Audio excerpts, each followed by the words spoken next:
வணக்கம் உறவுகளே. ஒரு நியூஸ் காட்டுற மாதிரிங்க.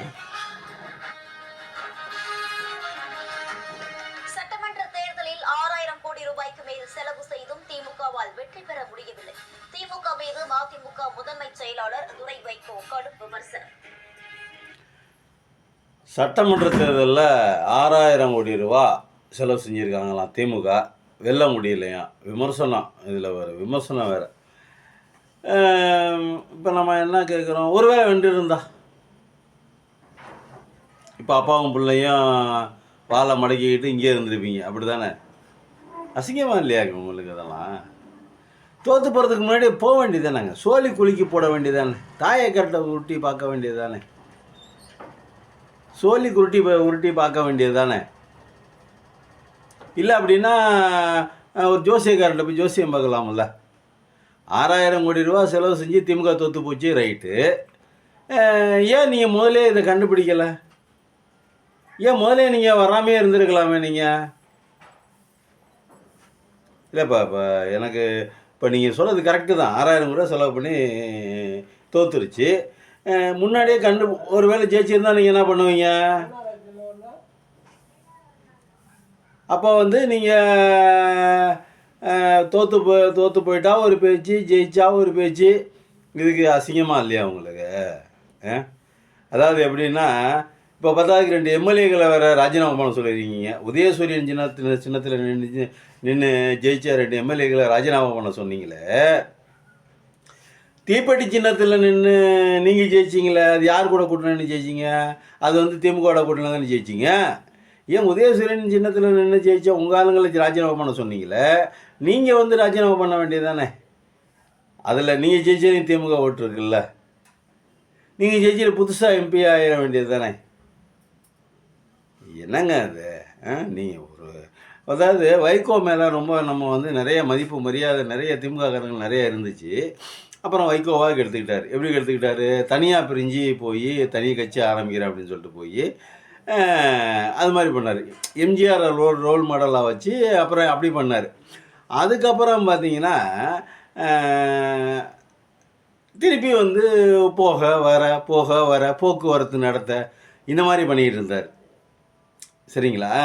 அதுக்கப்புறம் பார்த்தீங்கன்னாக்கா 9 வருஷமாக இந்த கட்சியில் இருக்கார். ஆனால் எதுக்காக இருந்தாருன்னா கூட்டணியில் இல்லை, ஜெயிக்கிறதுக்காகலாம் இல்லை. எதுக்காக இருந்தார் அப்படின்னா கூட்டணி தர்மத்துக்காக தான் இருந்தார். கூட்டணி தர்மத்துக்காக தான் வாயை மூடிக்கிட்டு இருந்திருக்காரு. ஏன் அப்படி வாயை மூடிட்டு இருக்க சொல்லியாரு? இதுதானே கூட்டணி தர்மம். பிடிக்கலன்னா உடனே வேலைக்கு போயிட வேண்டியது தானே. ஒருவேளை திமுக ஜெயிச்சிருமோ, ஜெயிச்சா நம்ம இங்கே கொட்டிக்கலாமே, நம்ம இப்போ நமக்கு ஒரு பதவியை வாங்கிட்டு இங்கே ஒரு அமைச்சர் ஆகிடலாமே அப்படிங்கிற மாதிரி கனவு கண்டு போல் இருக்கு வைக்கோ. இது எப்படி இருக்குது? இது இப்போ தோத்துறவங்க என்ன பண்ணுறாங்க, ஒரு விமர்சனம். கூட்டணி கட்சிக்காக தான் நாங்கள் பொறுத்துக்கிட்டு இருந்தோம், கூட்டணி கட்சிக்காக தான் நாங்கள் பேசாமல் இருந்தோம்.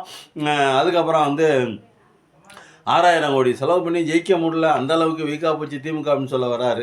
இப்போ இதெல்லாம் விமர்சனங்கள்லாம் தேர்தலுக்கு முன்னாடி வச்சுருக்கணும், தேர்தலுக்கு முன்னாடி பேசியிருக்கணும். அப்படி இல்லையா, கூட்டம் ஒழுங்காக நீங்கள் அங்கேயே அவங்களோட இருந்திருக்கணும். உங்கள் கட்சியில் இருந்த எம்எல்ஏக்கள் என்ன சொல்கிறாங்க?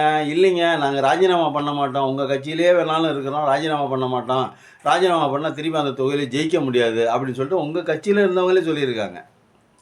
அவர்களுக்கு தெரிந்த அறிவு, அவர்களுக்கு தெரிந்த ஞானம், அவர்களுக்கு தெரிந்த உலக விஷயங்கள் உங்களுக்கு தெரியாமல் போச்சு.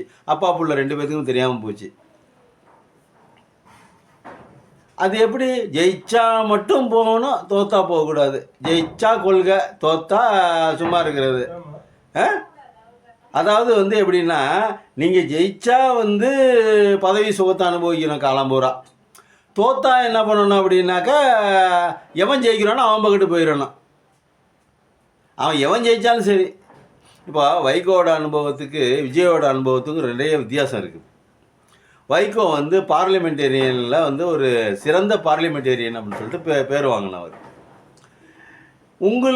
அவருக்குன்னு ஒரு மரியாதை ஒரு மதிப்பு இருந்துச்சு.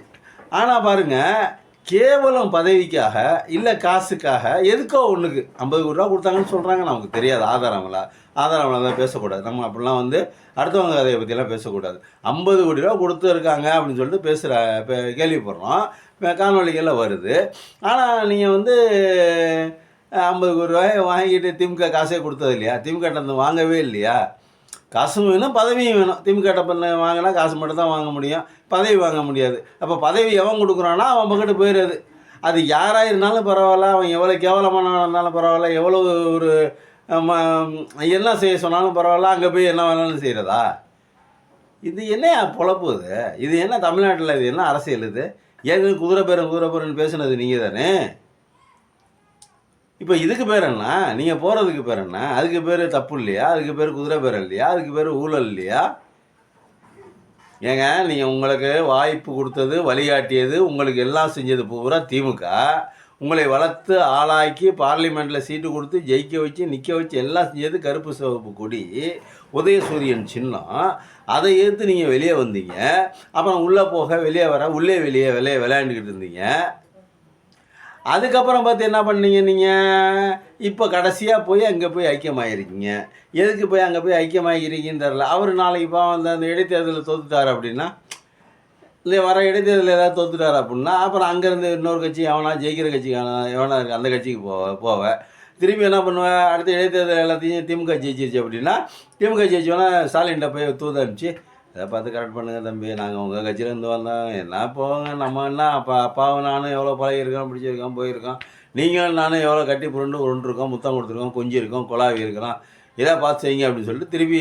ஆனால் ஸ்டாலின்ட்ட ஒரு கெட்ட பழக்கம் என்ன அப்படின்னா, என்ன பண்ணுறது தொலைது, போய் சரி வா போ உள்ளே போ, கேட்டுக்குள்ளே போ அப்படின்னு சொல்லிட்டு அனுப்பிச்சிடுவார். போ உள்ளே போ என்ன பண்ணி தொலைகிறது அப்படின்னு அனுப்பிச்சிடுவார்.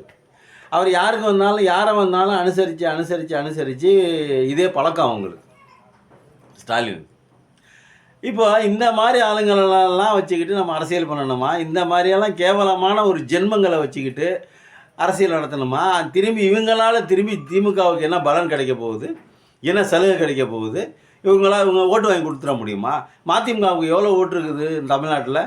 எத்தனை % ஓட்டு இருக்குது?